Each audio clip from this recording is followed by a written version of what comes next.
Hello, नमस्कार, good morning, सुप्रभात, जय श्री कृष्ण। दोस्तों, विद्याशक्ति एजुकेशन के ऑनलाइन प्लेटफॉर्म पे आप सभी दोस्तों का एक बार फिर से हार्दिक स्वागत और अभिनंदन है। दोस्तों, आज अपन पढ़ेंगे जो कोशिका भित्ति और कोशिका जो झिल्ली होती है उसमें क्या अंतर पाया जाता है। तो कोशिका झिल्ली और कोशिका भित्ति के अंतर के बारे में आज अपन पढ़ेंगे।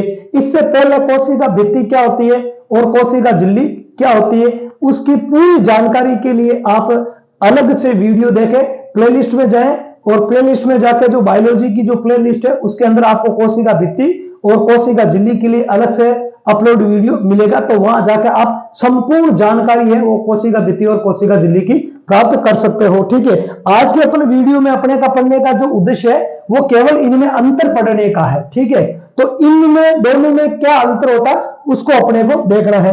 तो अंतर को मैंने पहले से ही पूरा लिख दिया है। मोस्ट जो अंतर है जनरल साइंस के तौर पे अपन बात करें, वैसे तो कोशिका भित्ति और कोशिका झिल्ली में बहुत सारे अंतर है, लेकिन अपने को डीप साइंस में नहीं जाना है। अपने काम की जितनी चीजें हैं उतनी को ही अपने को देखनी है। ठीक है, तो एक बार पहले इसका साफ सुथरा आप स्क्रीनशॉट ले लो, फिर उसके बाद में अपन इसके बारे में चर्चा करते हैं।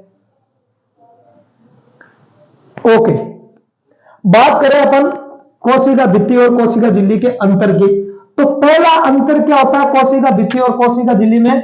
कोशिका भित्ति जो होती है वो एक निर्जीव भित्ति होती है। कैसे होती है?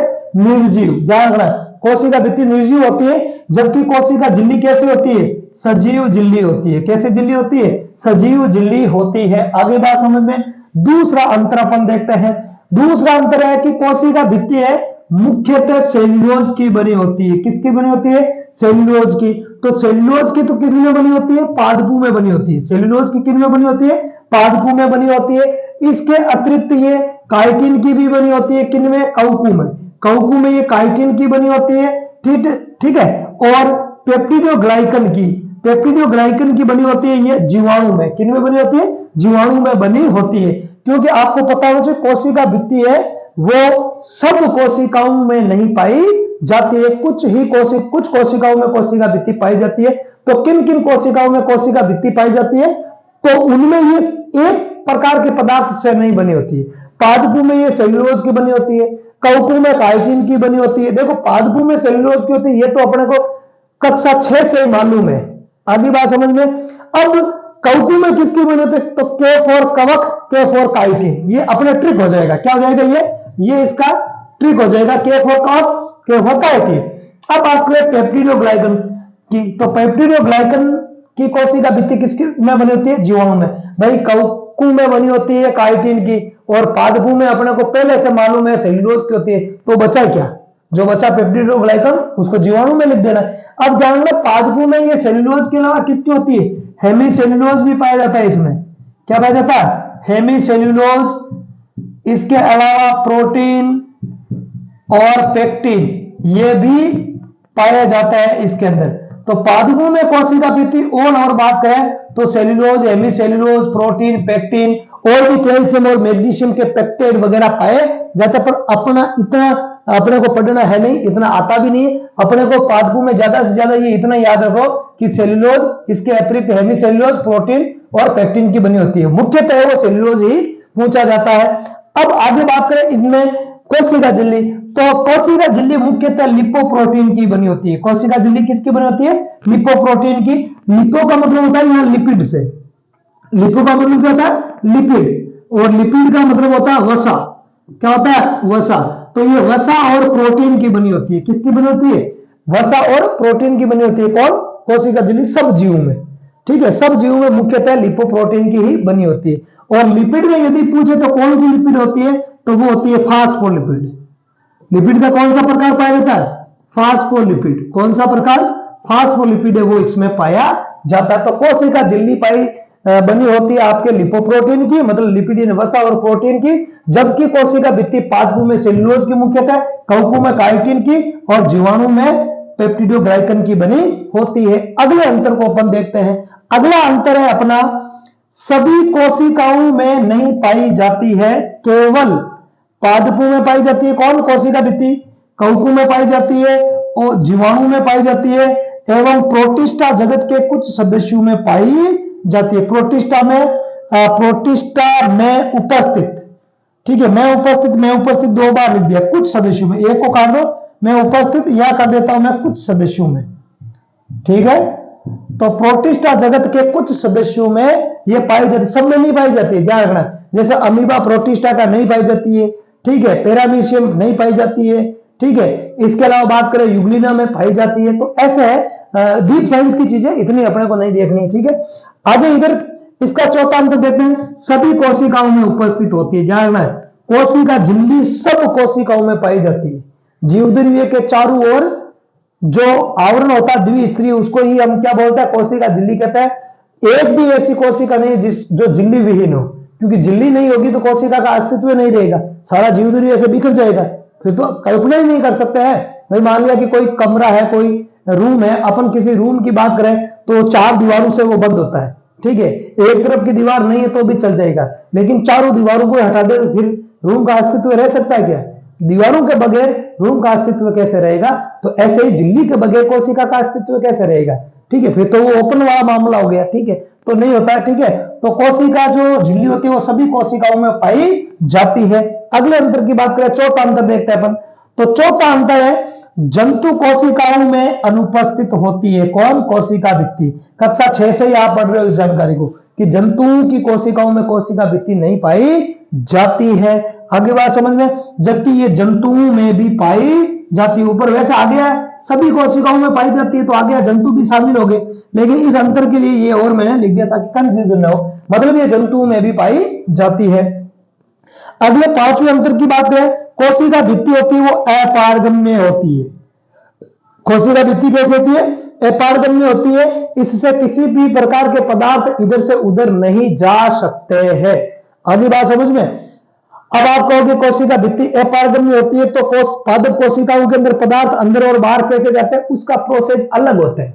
आई बात समझ में। या तो कोशिका भित्ति में पाए जाने वाले छिद्रों से होकर वो पदार्थ जाता है, आई बात समझ में, या प्लाज्मोडेस्माटा के माध्यम से जाता है। तो ये आगे पढ़ने की चीजें हैं, अभी आपको इतना डिटेल में जाना नहीं है, क्योंकि ज्यादा जितना डिटेल में जाओगे उतने आप उलझोगे और इतनी आपके जानकारी काम में आएगी नहीं, ठीक है। और आएगी तो उनके लिए मैं सबके लिए अलग से वीडियो अपलोड करूंगा जिनमें पूरी जानकारी होगी। वो नीट के लिए, जेट के लिए तैयारी करने वाले स्टूडेंट्स के लिए वो वीडियो अपलोड करूंगा मैं, तो उसमें सारी डिटेल से जानकारी होगी। आपको और ज्यादा जानकारी चाहिए तो वो आप पढ़ लेना भले, ठीक है। लेकिन मेरे हिसाब से जिन सब्जेक्टों में जनरल साइंस को शामिल किया जाता है तो उनमें इतना डीपली नहीं दिया जाता है। आगे बात समझ में, आप भले ही पूर्व के पेपरों को देख लेना, उतना डीपली नहीं है, ठीक है। तो यहां पर अपन बात करें, कोशिका भित्ति होती है वो अपारगम्य होती है, मतलब सभी पदार्थों के लिए ये अपारगम्य होती है, जबकि कोशिका झिल्ली क्या होती है? अर्धपारगम्य होती है। और चयनात्मक होती है ना, अर्धपारगम्य व चयनात्मक भी होती है। लिखो तो लिख सकते हो चयनात्मक। कोशिका झिल्ली वाले पॉइंट में मैंने बताया था कि कोशिका झिल्ली अर्धपारगम्य होती है, ठीक है, चयनात्मक होती है। ये चयनात्मक और अर्धपारगम्य का मतलब क्या होता है? तो इसके लिए आप जो कोशिका झिल्ली की संरचना वाला जो वीडियो अपलोड कर रखा है उस वीडियो को प्लेलिस्ट में जाके देखें, वहां आपको अर्धपारगम्य, पारगम्य, अपारगम्य, चयनात्मक या वर्णात्मक सारे शब्दों का अर्थ है वो वहां पर मिल जाएगा, ठीक है। आगे बात करें अगले लक्षण की, तो अगला लक्षण है इसमें 4 स्तर पाए जाते हैं। कोशिका भित्ति में कितने स्तर पाए जाते हैं? 4 स्तर पाए जाते हैं। कौन कौन से स्तर? कोशिका भित्ति वाले वीडियो में देखना, कोशिका भित्ति वाला जो वीडियो, उसमें कोशिका भित्ति की संरचना के बारे में पूरी डिटेल से जानकारी दे रखी है, तो उस वीडियो को देख सकते हो आप। उसमें बताया गया है कि कोशिका भित्ति के 4 स्तर होते हैं। एक तो होता है आपके जो पहला जो स्तर होता है वो होता है मध्य पटली का, ठीक है। क्या होता है? मध्य पटली का, मध्य पटली का। दूसरा जो होता है प्राथमिक भित्ति, प्राथमिक भित्ति। तीसरा द्वितीयक भित्ति, द्वितीयक भित्ति। और चौथा होता है तृतीयक भित्ति, ठीक है। तो कोशिका भित्ति के ये 4 स्तर होता है, मध्य पटली का, प्राथमिक भित्ति, द्वितीयक भित्ति और तृतीयक भित्ति। 4 स्तरों की बनी होती है कौन? कोशिका भित्ति। जबकि जो कोशिका झिल्ली होती है वो द्विस्तरीय होती है, ठीक है।